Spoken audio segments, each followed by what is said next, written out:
National Conference Jammu and Kashmir National conference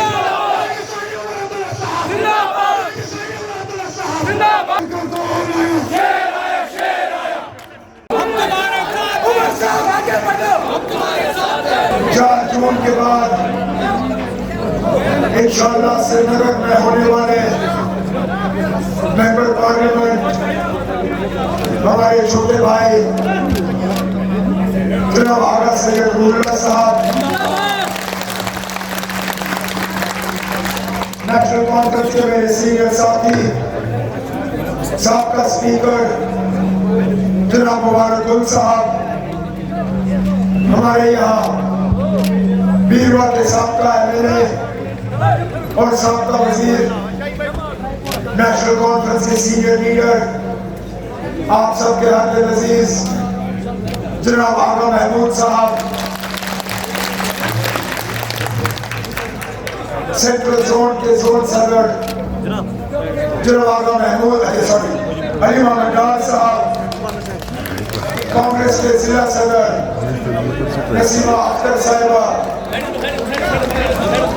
हमारे आज के प्रोग्राम के मेजबान और बीरवा असेंबली हल्के के इंचार्ज डॉक्टर शफी वानी साहब, जब मैं एमएलए था मेरे उस वक्त बहुत करीबी साथी और मेरे कॉन्स्टिट्यूएंसी रिप्रेजेंटेटिव जनाब प्रोफेसर मत्तू साहब, हमारे यहाँ पे मुकामी लीडर जनाब इब्राहिम साहब, स्टेज पर बैठे हुए तमाम नेशनल कॉन्फ्रेंस के ज़ोमाए किराम, यहाँ आए हुए वर्कर हजरात, भाइयों बहनों बुजुर्गों नौजवान साथियों, आप सबको अस्सलाम वालेकुम। मेरी आवाज से पता चल गया होगा कि इलेक्शन का दौर हम कैंडिडेट्स के लिए आसान नहीं होगा, लेकिन अल्लाह के फजल से आज इस शुमाली कश्मीर के इंतखाबात का आज कैंपेन का आखिरी दिन है। आज 6 बजे हमारी माइकें बंद होंगी और परसों 20 तारीख को हम तमाम उम्मीदवारों का फैसला जो है यहाँ पे वोटर करेंगे। एक बार फिर मैं मौलाम की सरजमीन पे बीरवा के असेंबली हल्के में आया हूँ आप साथियों से वोट की गुजारिश करने के लिए। इससे पहले 10 साल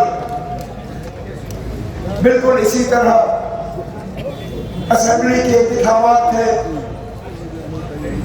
मुझे तंजीम ने बीरवा से मैंडेट दिया और एक मुश्किल इलेक्शन के बाद आप लोगों ने मेरी इज्जत रखी और मुझे असेंबली में आपने मौका दिया आपकी खिदमत और आपकी नुमाइंदगी करने का। मुझसे जितना हो सका मैंने किया, लेकिन हकीकत यह है कि 10 साल पहले जब मैं आपसे वोट मांग रहा था, मैंने ख्वाब में भी नहीं सोचा था कि जब अगली बार आपके सामने खड़ा होगा इलेक्शन के दौरान तो हमारे हालात इस हद तक बदल गए होंगे कि हमें अपना जम्मू कश्मीर जो है पहचानना मुश्किल होगा। 5 अगस्त 2019 को जो हुआ वो हमारे लिए कितना बड़ा सदमा था जिसको शायद ही हम भूल पाएंगे। हमारी शराब, वकार, पहचान, इज्जत सब कुछ हमसे ले लिया गया। हमारी रियासत के जो टुकड़े हुए, हमें रियासत के बजाय यूटी का दर्जा दिया गया और उस दिन से लेके आज तक जलालत, मायूसी, परेशानी, तकलीफ, इसके अलावा हमें और कुछ नहीं मिला। अब 370 तफसीलन मेरे नौजवान साथी आगा रूहुल्लाह साहब ने उस पर तकरीर की। एक तरफ से तो हमारे मुखालिफ कहते हैं कि 370 खोखला था, इसमें था ही नहीं कुछ, तो इसलिए लोग इसके जाने पे नाराज नहीं है। लेकिन उसके बरक्स में उनसे मैं पूछता हूँ, अगर वाकई 370 खाली था, अगर उसमें कुछ था नहीं, तो उसको हटाने का मतलब क्या था? सच्चाई ये है कि जम्मू कश्मीर के लोगों को जो भी मिला वो 370 की बदौलत। याद करें, मेरे बुजुर्ग साथियों को मालूम होगा, नौजवानों को शायद ये बात सिखाने में हमारी कोताही रही। वो दौर था जब सियासी दौर हम गुलाम थे, हमारी आवाज में कोई दम नहीं था, हमारी बात सुनने के लिए कोई तैयार नहीं था। किसी सरकारी दफ्तर में आप दाखिल भी नहीं हो सकते थे, सुनवाई दूर की बात। शख्सी राज का दौर चल रहा था। एक राजा ने कश्मीर को बेचा तो दूसरे राजा ने कश्मीर को खरीदा। माल मवेशी की तरह हमारा खरीद फरोख्त चलता था। सियासी तौर अगर हम गुलाम थे तो इक्तिसादी तौर भी हम गुलामी के शिकार थे। न हमें अपनी जमीन पे हक था, न हमें अपने पानी पे हक था, न हमें इस हवा पे हक था। चकदार, ज़ैरदार, जमींदार मेहनत काम करते थे, कमाई और फायदा उनका होता था। उस दौर में एक शख्स खड़ा हुए, वो एक मास्टर थे, टीचर थे। उन्होंने ये देख के उनसे बर्दाश्त नहीं हुआ। उन्होंने कहा, मुझे अपने लोगों को इस सियासी और इक्तिसादी गुलामी से निकालना है। उस लीडर का नाम शेख मोहम्मद अब्दुल्ला था, जिसको बाद में लोगों ने बाबा कौम से कश्मीर का खिताब किया।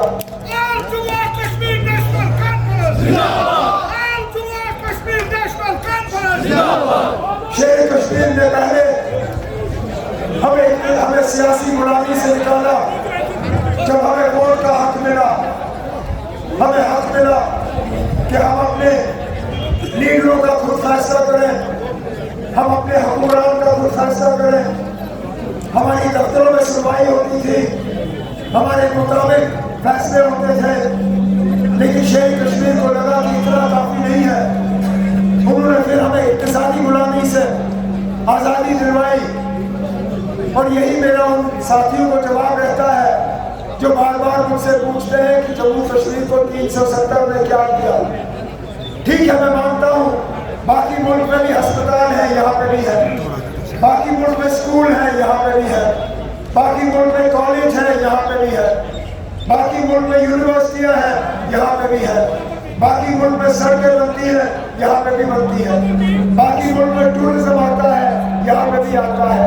लेकिन एक बहुत बड़ा फर्क है बाकी मुल्क में और यहाँ पे। यहाँ पे बाबा कौम ने अपने कलम के एक दस्तखत से बिना एक डबल पैसा मुआवजा लिए हुए यहाँ के लोगों को जमीन का मालिकाना हक दिया। और इस तरह की मिसाल जो है वो इस मुल्क में आपको और कहीं नहीं मिलेगा। आज हमारे पास जो भी है, चाहे हम अपनी जमीन पे चावल उगाएं, चाहे हम अपनी जमीन पे मक्की उगाएं, चाहे वहाँ पे जाफरान हो, चाहे वहाँ पे अखरोट के दरख्त हो, बादाम या सेब के दरख्त हो, हमें इस बात का एहसास है कि ये जमीन हमारी है। एक बाप को इस बात का एहसास है कि मरने के वक्त जो है वो अपने बेटे को और अपनी बेटी को और कुछ नहीं तो जमीन का एक टुकड़ा दे सकेगा, ताकि अपना बेटा, उसका बेटा जो बेटी जो है वो आगे अपना गुजारा कर पाएंगे। आज हमारे इसी जमीन को खतरा है। ये लोग जिनको हमारा 370 बर्दाश्त नहीं हुआ, उन्होंने पहले तो 370 हमारा उड़ा दिया। अब इनकी कोशिश है कि जिस तंजीम ने यहाँ 370 ला के उसकी रखवाली की, जिस तंजीम ने कम से कम उनके दौरे हुकूमत में यहाँ 370 पे उंगली उठने नहीं दी, जिस तंजीम ने अपने मुखालिफों के साथ हाथ मिलाने का एक रास्ता दिया था 370 और जम्मू कश्मीर को बचाने के लिए, आज मुख्तलिफ तंजीमें एक साथ आई हैं उस 370 को बचाने वाली तंजीम को यहाँ से मिटाने के लिए, और उस जिस तंजीम को ये मिटाने की कोशिश कर रहे हैं उस तंजीम का निशान ये हल है, उस तंजीम का निशान जो है ये झंडा है, उस तंजीम के सिपाही और सतूर आप हो और जो स्टेज पे बैठे हैं। आज मुख्तलिफ साजिशों के तहत इस नेशनल कॉन्फ्रेंस को यहाँ से मिटाने की कोशिश की जा रही है। नहीं तो समझाएं मुझे, पिछले दिनों परसों मुल्क के होम मिनिस्टर साहब यहाँ आए, बीजेपी का इस मैदान में अपना कोई उम्मीदवार है नहीं, इस मशीन पे कमल का फूल है नहीं, बाकी मुल्क में इलेक्शन अभी मुकम्मल हुआ नहीं। खुदा मुझे बताएं, अगर नेशनल कॉन्फ्रेंस को हराने का उनका मिशन नहीं था, यहाँ आने का मकसद क्या? बीच रात को जो हमारी मुखालिफ तंजीमें हैं उनके साथ श्रीनगर के 5 स्टार होटल में मुलाकात करने का मकसद क्या था? वहाँ से जो बयान आए, वहाँ जो हिदायत दी गई, वहाँ जो इंतजामिया को जो है वाज़ेह हिदायत दी गई कि और कुछ हो ना हो, नेशनल कॉन्फ्रेंस के उम्मीदवारों को जो है इस इलेक्शन में इन लोगों ने हराना है। अल्लाह के फजल से आगा रूहुल्लाह साहब को ये हरा नहीं सके, इंशाअल्लाह जीत के पार्लियामेंट। और अगर आप लोगों ने थोड़ी हिम्मत की, थोड़ी मेहनत की, थोड़ा सा जज्बा दिखाया और 20 तारीख को अपने तो इंशाअल्लाह फिर अगर रूहुल्लाह साहब अकेले पार्लियामेंट नहीं जाएंगे, मैं भी इनके साथ हम तुम्हारे साथ हैं, हम तुम्हारे साथ हैं, हम तुम्हारे साथ हैं। जज्बाती तकरीरें करना बहुत आसान है। इस इलेक्शन में खासकर शुमाली कश्मीर में हम इन दिनों कई सारी जज्बाती तकरीरें सुन रहे हैं, खासकर मेरे कुछ मुखालिफों से, लेकिन उन जज्बाती तकरीरों से हमारे मसले हल नहीं होंगे। उन जज्बाती तकरीरों से हमारे नौजवानों के मसले हल नहीं होंगे। जिन नौजवानों को आज CID वेरिफिकेशन के वजह से पासपोर्ट नहीं दी जाती, जिनको सरकारी नौकरी नहीं मिलती, जिनको बैंक का लोन नहीं मिलता, जज्बाती तकरीरें करके हमारे जो हजारों की तादाद में कैदी या तो जम्मू कश्मीर की जेलों में या उससे ज्यादा मुल्क के बाकी जेलों में जो हमारे नौजवान बंद हैं, जज्बाती तकरीरों से वो वापस नहीं आएंगे। जज्बाती तकरीरों से हमारे 370 हमारी इज्जत, शनाख्त, पहचान, वकार ये वापस नहीं आएगा। वापस तब आएगा जब आप लोग नुमाइंदा वोट चुने जो पार्लियामेंट के अंदर जाके आपके लिए बात कर सके। बाहर तो कोई भी कर सकता है, बाहर करना मुश्किल नहीं है। बाहर आप भी कर रहे हो, मैं भी कर रहा हूँ, मेरे साथी भी कर रहे हैं, लेकिन पार्लियामेंट के अंदर जाके हिंदुस्तान की हुकूमत को हिलाना वो मैं जानता हूँ, जिस तरह 2008 में मैंने किया। और इंशाअल्लाह 2024 में आपके वोटों को लेकर जब मैं अंदर जाऊंगा तो बिल्कुल 2008 की तरह मैं वहां करूंगा। हम वहां एक कैदी की बात नहीं करेंगे, हम हजारों की बात करेंगे। हम एक नौजवान की बात नहीं करेंगे, हम लाखों की करेंगे, क्योंकि ये वोट जो है ये मेरे लिए नहीं है। ये वोट यहाँ पे स्टेज पे बैठे किसी एक लीडर के लिए नहीं है। ये वोट मादाम के लोगों के लिए नहीं है। ये वोट बारामूला पार्लिमानी हल्के के लिए नहीं है। ये वोट इस पूरे कौम के लिए है, जिस कौम को इसलिए आज मैं अपने लिए वोट नहीं मांग रहा हूँ, सिर्फ मैं इस पूरी कौम के लिए वोट मांग रहा हूँ, जिसके लिए हमने हासिल करके यहाँ इस मुसीबत से निकालना है।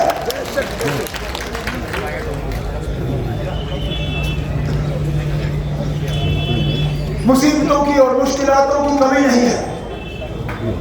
आज हर लिहाज से हमें जलील और बेइज्जत करने की कोशिश की जाती है। ये लोग जो मेरे खिलाफ इलेक्शन लड़ रहे हैं, कहीं ना कहीं इन सब की तार जो है दिल्ली के साथ जुड़ी हुई है। नहीं तो समझाए मुझे, नहीं तो समझाए मुझे, ये बाल्टी वाले जो बीजेपी के इशारों पे अपने उम्मीदवार खड़े करते थे, आज अचानक मेरे खिलाफ जो है इलेक्शन के दौरान ही उन्होंने अपना फैसला बदल के अपने उम्मीदवार को खजल करके छोड़ दिया। किसकी बदौलत, किसके कहने पे, क्यों? इस चीज का जवाब तो सिर्फ वही दे सकते हैं। लेकिन आखिरकार बात वहीं पे आ जाती है जिस पे मैंने अपनी तकरीर शुरू की थी। दिल्ली, बीजेपी, आरएसएस, नागपुर, एजेंसियां, इन सब का अगर एक निशाना आज है वो नेशनल कॉन्फ्रेंस है। लेकिन इरादे जिनके पुख्ता हो, नजर जिनकी खुदा पे हो, तलातम खैज मौजू से वो घबराया नहीं करते। हमारे इरादे पुख्ता है, हमारी नजर पहले अल्लाह ताला पे है, फिर आप पे है, और इंशाअल्लाह हम जम्मू कश्मीर को इस दलदल से निकाल के ही रहेंगे। इस उम्मीद के साथ कि परसों सुबह सवेरे मुंह हाथ धो के चाय का कप भी आप छोड़ दीजिए, वापस आके पी लो, निकले, बटन दबाइए और मुझे मौका दे दीजिए। जिस तरह 14 में आपने मुझे कामयाब किया, उसी तरह 10 साल बाद 24 में मुझे कामयाब करिए। उसके बाद एक दिन आपने मेहनत की, इंशाल्लाह अगले 5 साल मेहनत करना मेरा काम है। इस उम्मीद के साथ कि आपके वोट जो हैं वो जाया नहीं होंगे, आप उनको तकसीम नहीं होने दोगे, मैं आपसे इजाजत चाहता हूँ। और एक बात मैं कहना भूल गया था, और ये मेरे तमाम वर्करों के लिए है जो इलेक्शन में इस बार तंजीम की मदद कर रहे हैं, और ये पैगाम मेहरबानी करके आप बाकी असेंबली हल्कों में पहुंचाइए। पुलिस की तरफ से हमारे वर्करों को फोन पहुंचने शुरू हो गए हैं, जिस तरह उन्होंने श्रीनगर में किया था। आपसे एक गुजारिश करता हूँ, अपने फोन बंद रखिए, सिर्फ वही नंबर उठाएं जिन नंबरों को आप पहचानते हो।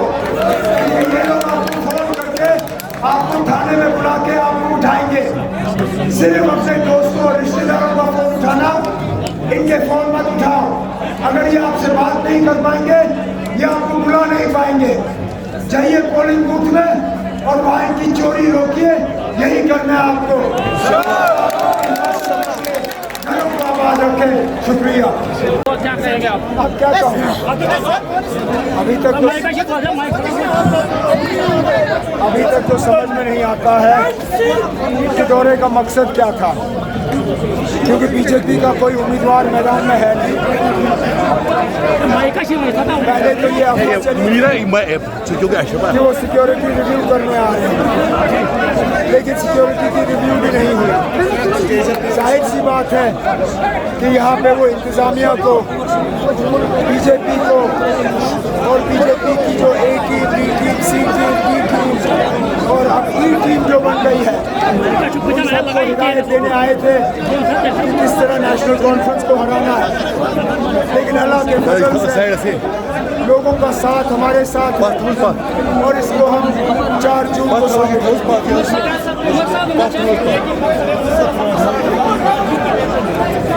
आपको ये अजीब नहीं लगता कि जो कल तक इलेक्शन जीतने का दावा कर रहा था, आज उसका मकसद ही बदल गया है। आज ये पीपल्स कॉन्फ्रेंस वाले ये इलेक्शन जीतने की बात नहीं करते हैं, ये उमर अब्दुल्ला को हराने की बात करते हैं। उसी से आपको पता चल जाता है कि ये तमाम तंजीमें जो ये सब बीजेपी के इशारे पे चल के सिर्फ और सिर्फ इनका निशाना जो है वो नेशनल कॉन्फ्रेंस। उमर साहब, कहा जा रहा था कि बाइकआउट का असर नेशनल कॉन्फ्रेंस को जा रहा है, इस बार जो वोटिंग हुई है आपको क्या लगता है? बाइकआउट का असर जब होता था तो नेशनल कॉन्फ्रेंस को फायदा मिलता था।